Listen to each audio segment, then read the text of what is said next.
제가 잠깐 한 분만 더 기도할게요. 하나님, 이렇게 하나님 은혜 가운데 우리 등대교회로 부족한 약한 종을 불러주셔서 함께 말씀을 나눌 수 있도록, 함께 헌신할 수 있도록 은혜 베풀어 주심을 감사합니다. 이 예배 시간 동안 하나님께서만 말씀하여 주시고 우리 가운데 위로와 도전을 허락하여 주옵소서. 감사드리며 예수님 이름으로 기도합니다. 오늘 우리 평택교회가 헌신예배를 드리는 모습을 보면서 우리 교회도 헌신예배를 드려야 되겠다. 저희 교회는 제가 담임한 지 한 20년, 부교육자로 제가 한 15년 정도 있다가 담임이 된 지 그 교회에서 한 17년 정도가 됐어요. 한 교회에서 제가 한 32년 정도를 지금 목표를 하고 있는데, 제가 담임하는 헌신예배를 한 번도 안 드렸어요. 오후 예배를, 헌신 예배를 한 번도 안 드렸는데, 오늘 보면서 사회 보시는 집사님도 사회를 너무 잘 보시고, 기도도 참 웬만한 교회 장로님들보다 기도가 더 가슴이 와닿는 기도를 해주셔서 너무 감사하고, 특송도 네 분이 하시는데 왜 이렇게 소리가 커요? 아멘 소리도 크고, 진짜 우리 등대교회는 참 하나님 은혜가 넘치는 교회다. 제가 진심으로 들었습니다. 우리 교회도 빨리 헌신예배를 만들어야 되겠다, 그런 생각을 했어요. 자, 오늘 제가 이제 우리 목사님한테 부탁을 받은 거는 재직들에 대해서, 우리 재직들이 서서니까 좀 말씀을 드리시면 좋겠다, 그런 부탁을 받았고요. 사실은 재직들 아니어도 사실 하나님의 교회에 와서 직분은 받지 못했지만 하나님 나라를 위하여 있는 사람들이 사실은 다 재직과 같은 그런 역할을 하는 거예요. 그냥 법에다 정리를 해놓기를, 재직은 당회가 있는 장로님들이 있는 교회에 담임 목사님이 재직의 회장이 되고, 이제 당회 장로님들이 계시고, 거기 안수 집사님들이 포함해서 이렇게 목사님과 장로님과 안수 집사님들을 포함해서 이렇게 재직, 이렇게 이야기를 해요. 근데 장로님이 없는 교회도 있잖아요, 그죠? 아직까지 이제 장로님이, 여기 보니까 장로님 되실 분들이 눈에 보이는데, 앞으로 이제 우리 목사님이 아까 몇 년 후에는 안수 집사님들도 세우고 장로님들도 좀 세워봐야 한다는 목사님 말씀 들었어요. 그렇게 되기 전에 이제 교회는 담임 목사님이 일하시는 모든 분들을 이분은 우리 재직에 함께 포함하면 좋겠다 하면, 이제 담임 목사님이 그 중에 권사님도 되실 수 있고, 서리 집사님도 이렇게 재직이 될 수 있고, 또 시계는 교회에서 전도하시는 봉사자들도 재직회 회원이 될 수 있어요. 또 교육자들도 재직회 회원이 될 수 있고, 이제 그 목사님이 그렇게 재직회를 잘 이끌어 나갈 건데, 오늘 제가 드리는 말씀은 여러분이 다 재직이라고 생각하시고 오늘 말씀을 같이 나누면 좋겠습니다. 우리 지금 여러분 이렇게 우리가 함께 모여 있는 이것을 우리가 교회라고 이야기하잖아요. 교회는 여러분 잘 배웠겠지만 건물이 교회가 아니고 하나님이 부르신 이 사람들 모임이 우리 교회다. 그래서 신약의 교회는 이렇게 등대교회 그러면 이 건물이 아니고, 지금 여기 교회 모이는 여러분들, 하나님이 부르신 여러분들이 다 교회예요. 목사님을 포함해서 우리 교우들이, 재직들이 다 교회란 말이에요. 자, 그런데 이 신약 시대에 와서는 예수님께서 처음으로 교회를 내가 세우겠다, 그렇게 하고 이렇게 오늘 눈에 보이는 교회를 우리가 이제 교회 그러면 우리가 이게 벌써 눈치를 채는데, 구약에는 교회가 있었을까요? 구약에는 교회란 말은 하나도 없어요. 그런데 구약에도 교회가 있어요. 왜냐하면 하나님이 부르신 사람들이 있기 때문에. 그래서 구약의 교회는 신약의 교회처럼 이렇게 등대교회, 살렘교회, 또 서대문 성지교회 이런 교회 모습이 아니고, 구약은 교회가 나라가 교회예요. 나라가. 어떤 나라? 이스라엘 국가가 그 왕을 하나님이 통치하게 만드시고, 이스라엘 국가가 다 교회인 거예요. 이스라엘이라고 나라 자체가 교회예요. 구약의 교회예요. 자, 그럼 이스라엘 나라가 이렇게 생기기 전에는 또 교회가 또 있었을까요, 없었을까요? 우리가 볼 때는 없는 것 같은데 있어요. 그게 어떤 교회냐면, 하나님이 아브라함을 부르시잖아요. 아브라함이 저 갈대아 오르에 있는데 하나님이 야, 내가 이제 너에게 지시하고 예비한 땅으로 가라. 내가 너로 큰 민족을 이루겠다. 그렇게 해서 하나님이 아브라함을 딱 불러냈을 때 이 아브라함을 위시한 많은 사람들이 교회인 거예요.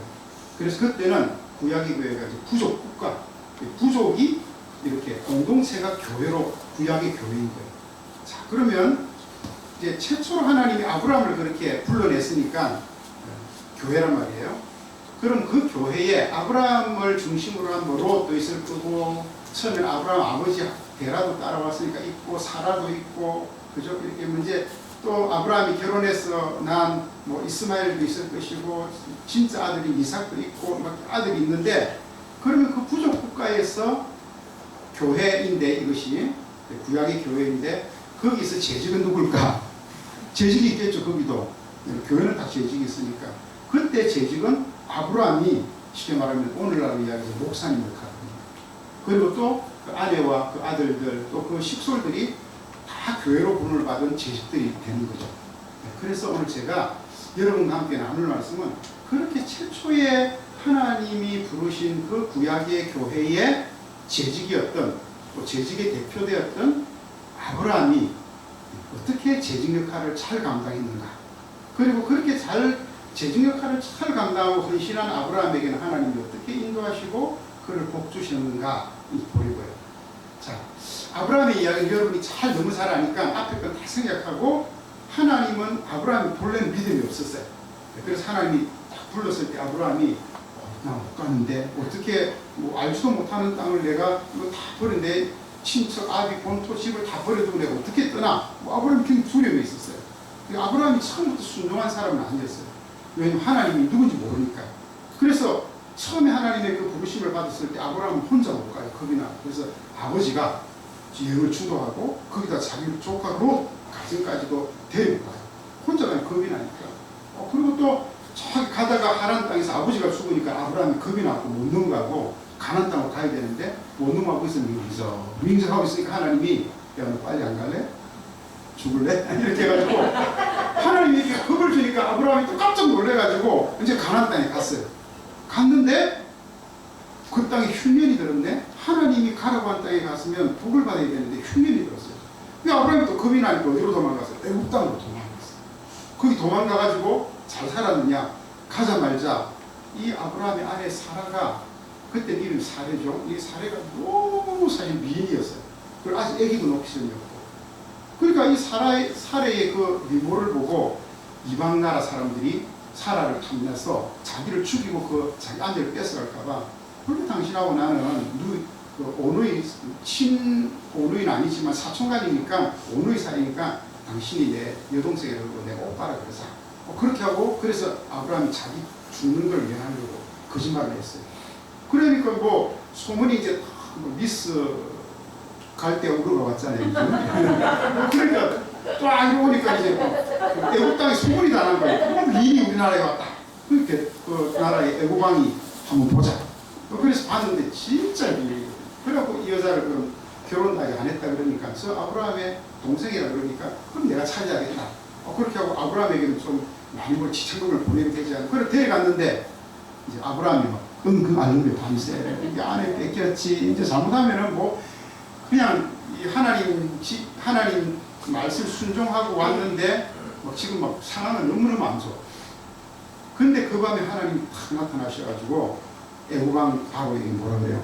야, 네가 지금 그 여자가 누군지 아냐? 그 여자는 내 선지자, 내가 뿌리는 선지자의 아내야. 너 손끝이라도, 성경에 그런 말은 없어요. 근데 제가 보니까 너 손끝 하나라도 건드리면 오늘 밤에 너 죽을 줄 알아. 하나님 그거.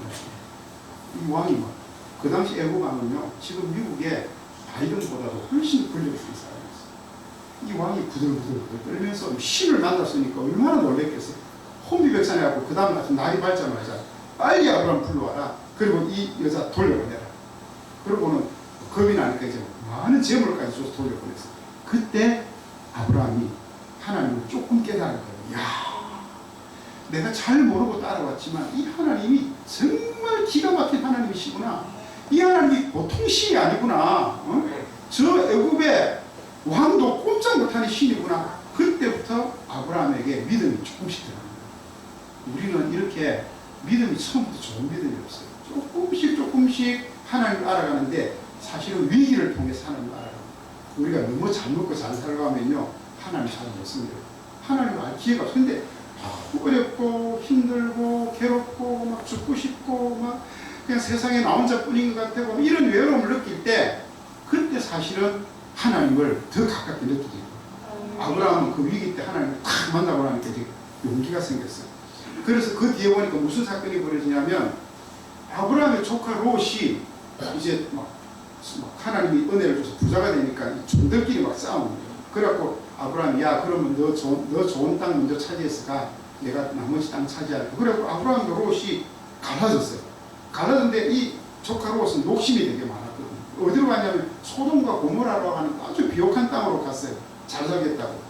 근데 그곳에 갔는데 전쟁이 일어나가지고 이 소돔 성인 사람들을 모조리 다 잡아가면서 그 무왕들이 이 롯과 그 재산까지 다 그냥 탈취해 가버렸어요. 그 소식을 아브라함이 들었어. 조카 롯은 구해와야 되는데 아브라함이 무슨 힘이 있어요? 그 여로왕들이 막 거기서 각축제를 벌이면서 땅 따먹기를 하는데 근데 아브라함이 애국왕 바로가 꼼짝 못하는 하나님을 경험했잖아요. 그래서 아브라함이 그 집에서 기르던 318명의 용사. 그러니까 아브라함도 집에서 318명의 용사를 기르었다는 건요. 그만큼 아브라함도 그때 강대하게 부자가 됐다는 거예요. 근데 그 318명 갖고 어떻게 여러분들이 막 전쟁하는 데 가서 그 전쟁에 끼어들 수 있겠어요? 근데 아브라함은 무슨 믿음이 있어요? 하나님이 바로도 꼼짝 못하게 하시더라. 그 믿음이 있다.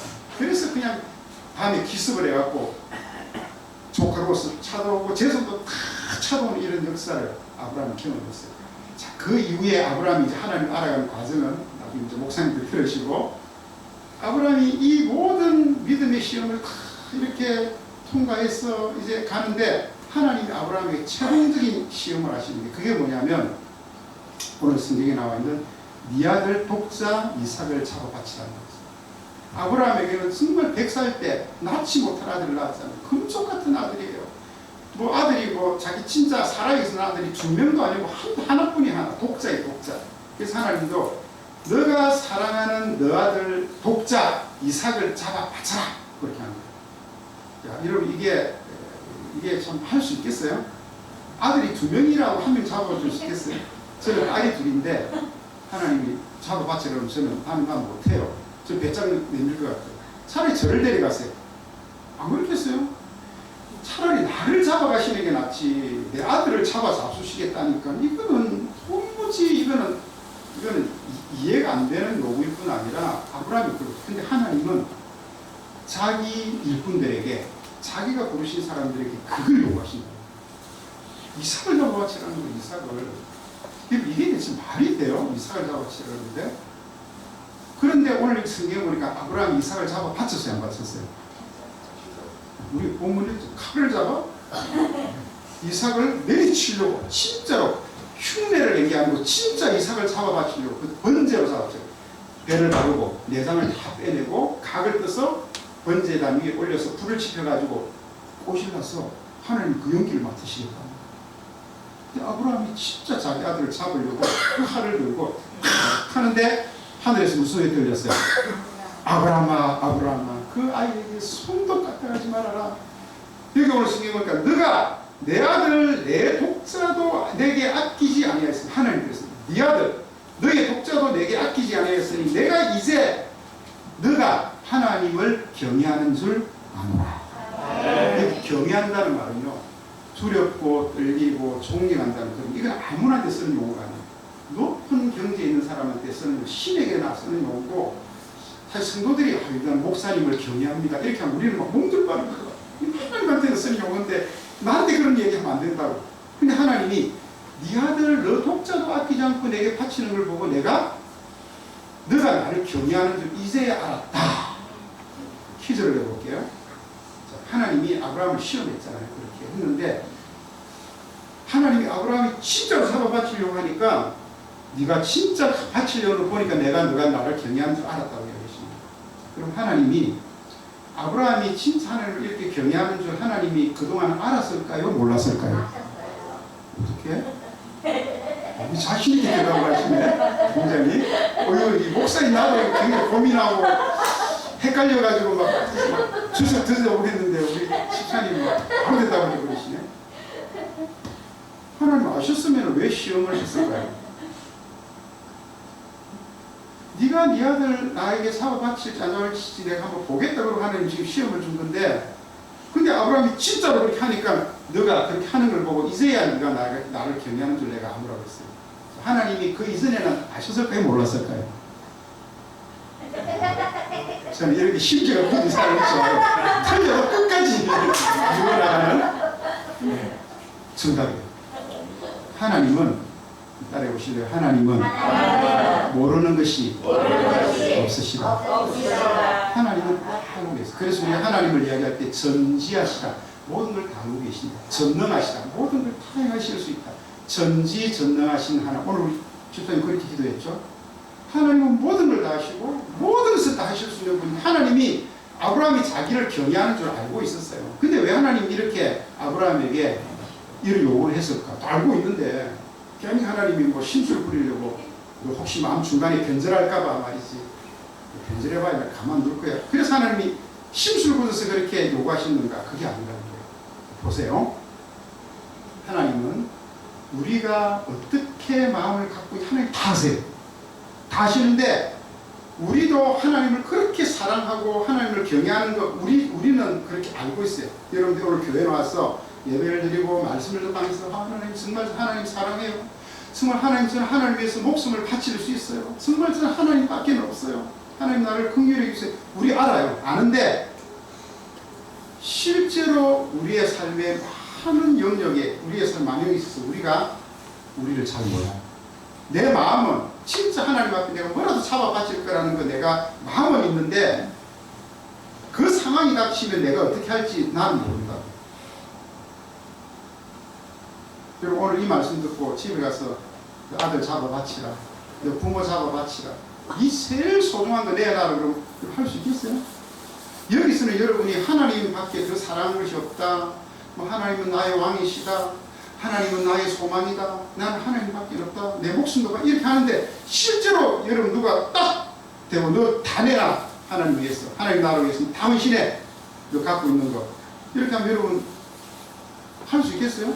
그런데 네 아들 잡아바치라고 그러면 그걸 어떻게 해요? 그거를 내가 재산을 다 바칠 수 있어요. 저도 하나님 나 가난하게 살아도 되니, 근데 너 딸을 내가 가져가겠다 그러면 저는 그게 못 견딜 거예요. 하나님 다 아시면서도 왜 이렇게 하나님은 아브라함을 시험하셨을까? 하나님은 우리가 하나님의 명령을 마음에, 하나님 다 아시지만 우리는 모르기 때문에 하나님은 우리의 그 마음을 명령하시고 받으심으로 인하여 우리에게, 내 자신에게 확인시켜주는 거예요. 내 자신에게. 네?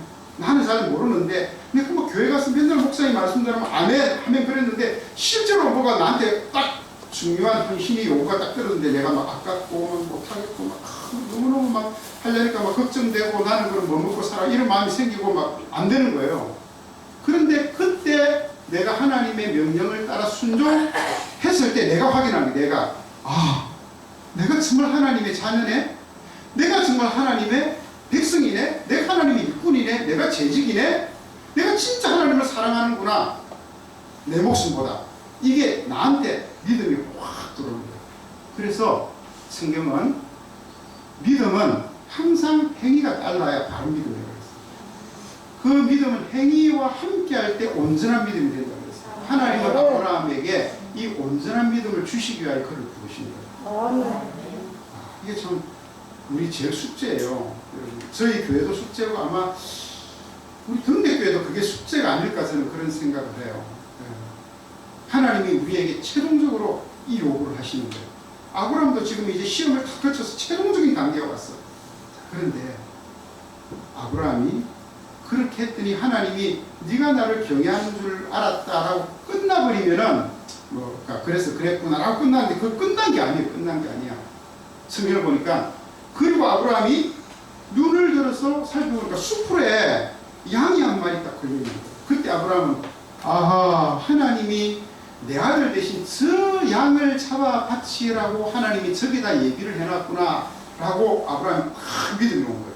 그리고 그 양을 잡아서 하나님께 바쳤어요. 그랬더니 다시 하늘에서 소리가 또 들렸어요. 아브라함아 네가 네 아들 독자 이삭을 아끼지 않은 것을 내가 보고 이제 내가 처음 너에게 약속했던 큰 민족을 이루고 큰 나라를 이루고 너를 복되게 하고 이걸 내가 다 이루겠는데 내가 내 이름을 걸고 내가 맹세컨대 내 이름을 걸고 이제 내가 이루겠다는 그런 복을 줍니다. 그러니까 아브라함이 사실은 그 모리아산 지역까지 자기 아들 잡아 바치려고 한 자리는 너무나 고통스럽고 힘든 자리인데 그 자리가 사실 어떤 자리였어요? 하나님이 그를 복 주시려고 부른 자리였다는 거예요. 여러분들 재직으로 부른 자리가 여러분들을 우리 등대교 일꾼으로 부른 이 자리가 사실은 하나님이 여러분에게 복 주시려고 부른 자리예요. 네. 이걸 못 깨달으면 교회 생활하는 게 너무너무 힘들어요. 너무너무 힘들고 고달파. 근데 야 내가 하나님의 그 말씀대로 순종하기만 하면 이 자리가 진짜 기가 막힌 복을 누리는 자리구나. 아브라함이요. 그 하나님 명령 받았을 때 자기 안에 사라하고 상의했을까요? 안 했을까요?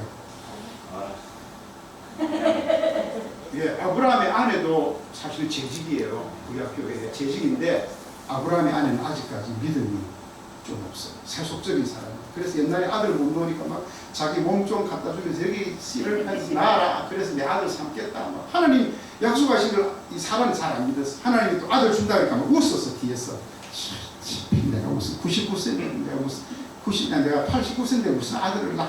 내가 90세가 다 돼가는 고그런 할머니인데 나 경수도 다 끊겼고 뭐 이러면서 뭐 웃었던 사람이 바로 사라였어요. 그래서 아브라함이 이 결단을 할 때 사라하고 상의를 하지 않은 것 같아요.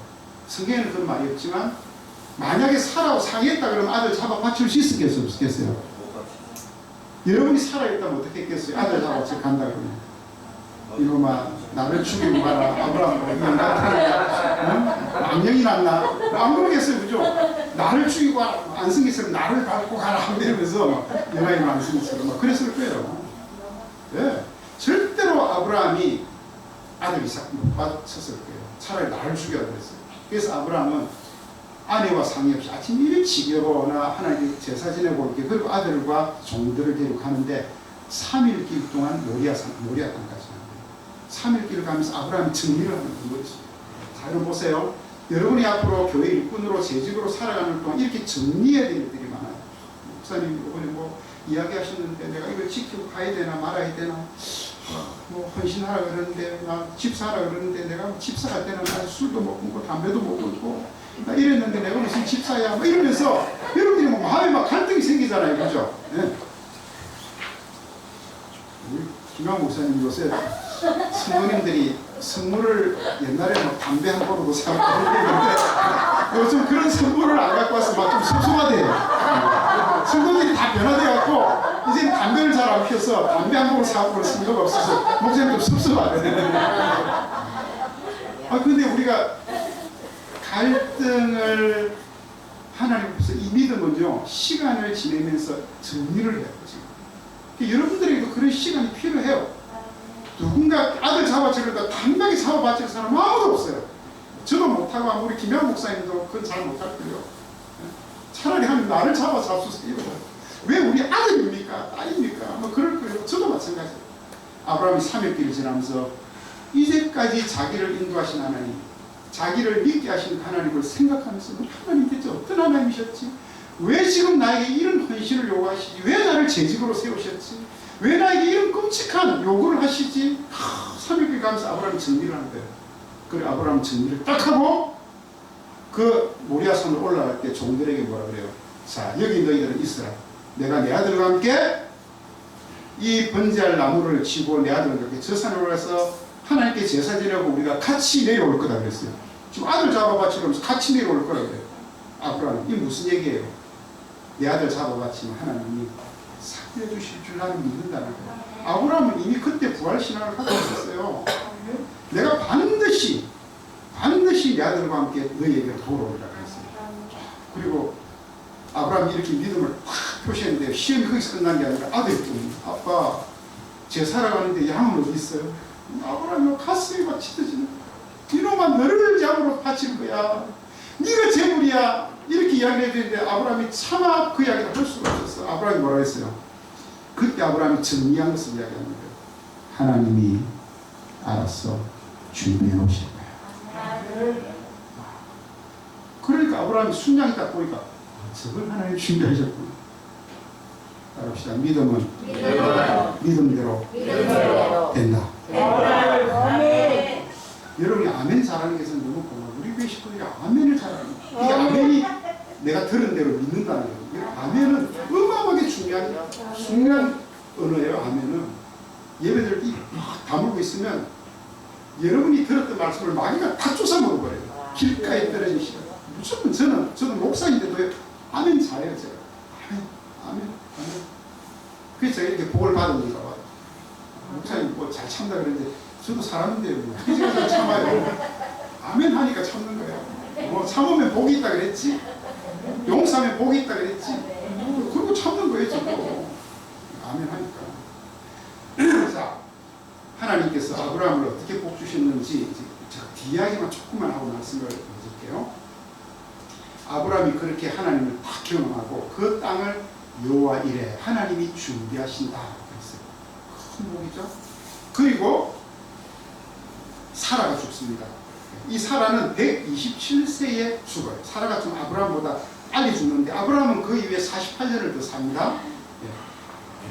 자기 아내 사라가 죽고 난 다음에 하나님이 아브라함에게 어떤 복을 주냐면 아직 아들이 이삭이 40살인데 장가를 못 갔어요. 그래서 자기 종을 자기 고향 땅에 보내서 그 가운데서 아내를 얻어오게 해요. 그런데 하나님이 인도하실 거야. 너 가.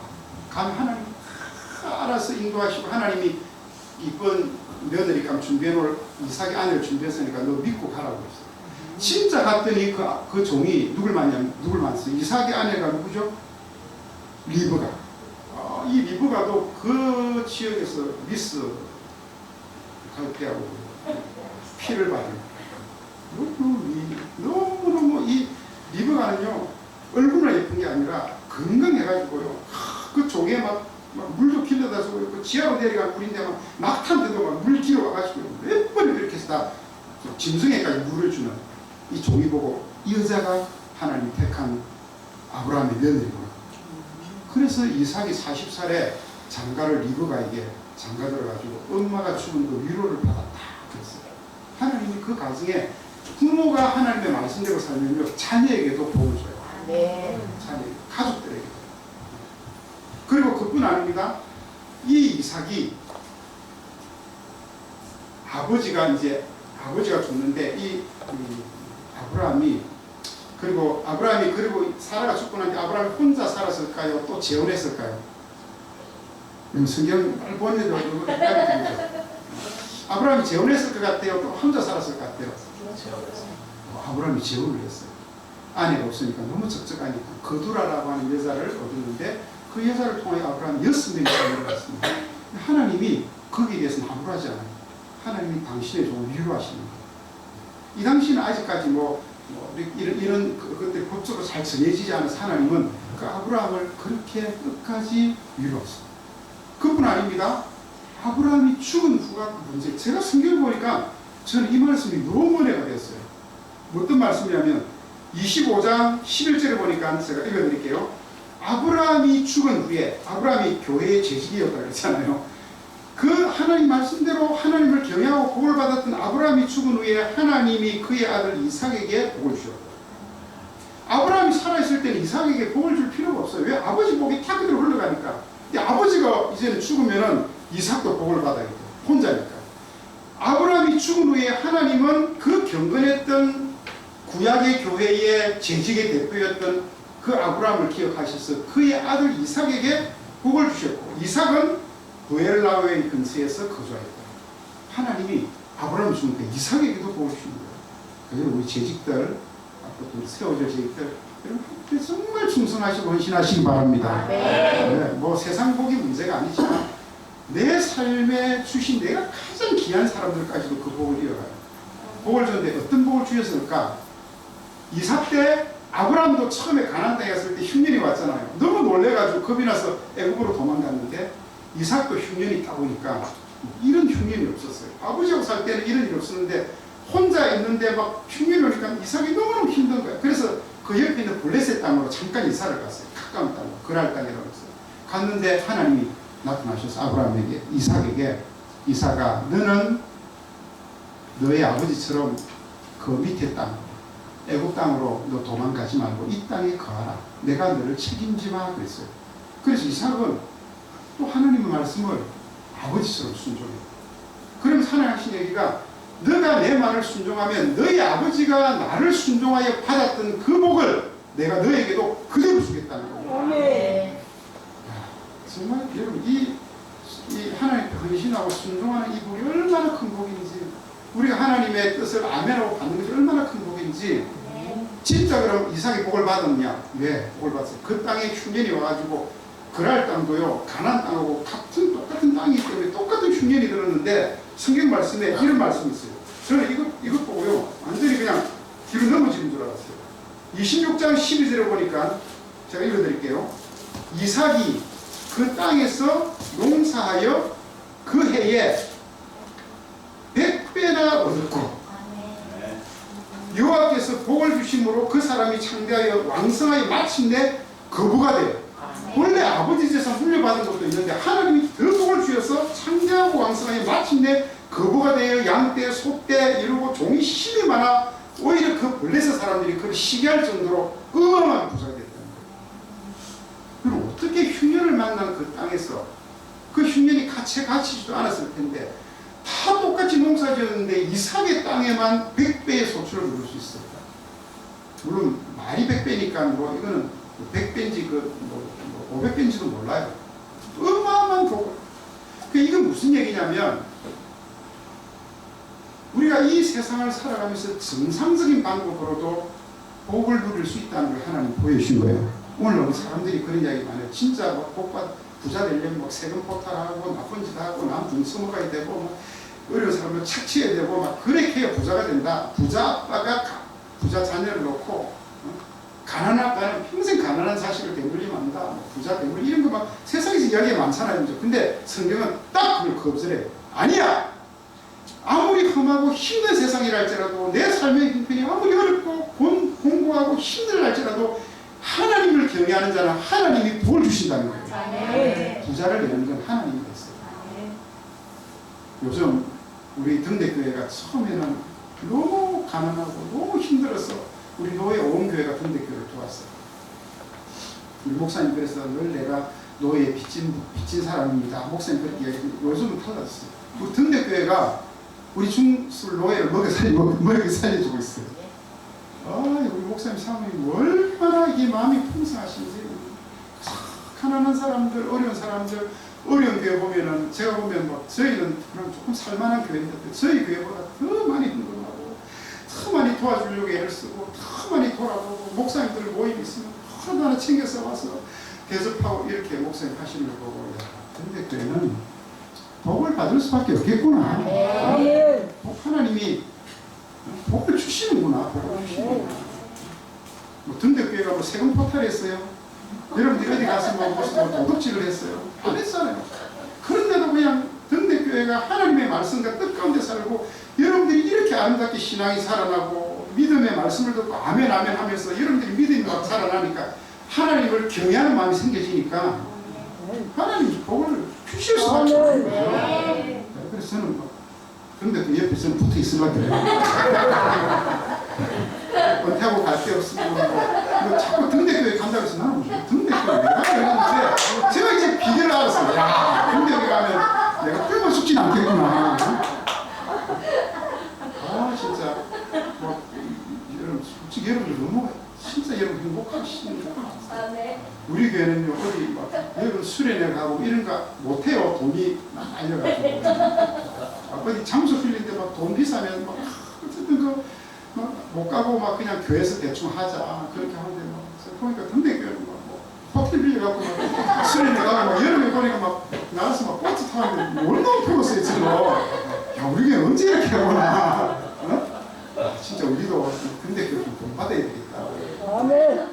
하나님을 경외하니까 하나님을 정말 믿고 우리 목사님 사모님 그리고 우리 성도님들이 하나님 앞에 이렇게 헌신적으로 뭐든지 다 하나님께 내려놓고 하나님을 섬기고 하나님 사랑하는 마음을 갖고 사니까 비록 우리가 지금 세상에서는 좀 가난해 보일지 몰라도 제일 마음 부자가 아니에요. 마음 부자. 아멘. 저 목사님한테 이 예배당 이거 다시 이거 하면서 우리 성도들이 40명밖에 안 되는 성도들이 4천만 원 헌금했다는 얘기 듣고 정말 눈물이 났어요. 그래서 여러분들이 무슨 돈이 있다고. 저희 교회 같이 이렇게 중형교회도 뭐 헌금하자 그러면 그런 돈이 안 나와요. 오늘 트럭기에 부정금액이 얼마 나왔는지 모르겠어요. 100만 원 나왔을까? 100이 좀 생각해안돼. 정말 여러분들이 하나님 그걸 경신하는 거 보고 참 저는 우리 등대교회는 하나님께서 정말 이 시대에 어두운 곳에 불을 밝히는 교회로 하나님 삼겠구나. 아멘. 좀 자부심을 가지면 좋겠어요. 아멘. 자부심을. 자, 그래서 오늘 그럼 우리 등대교회가 하나님 앞에 하나님을 경외하는 건 어떤 모습일까? 하나님이 여러분에게 자식 바치라고 이야기하지는 않을 것 같아요. 그렇죠? 그렇다면 여러분 뭐 전재산 바치라. 그렇게 하나님께서 요구하지는 않을 것 같아요. 하나님은 우리 등대교회 식구들을 온전한 믿음, 하나님을 경외하는 믿음, 복받는 그 믿음을 만드시기 위하여 하나님은 우리 등대교회에 대해서 뭘 요구하실까? 제가 한 주간 동안 곰곰이 생각했어요. 원고를 이렇게 뭐 하려고 그랬다가 대체 원고가 쓰지를 않아요. 그래서 뭐 했다 그냥 하나님 주신 마음 갖고 내가 와야지. 무슨 원고를 써서 하나.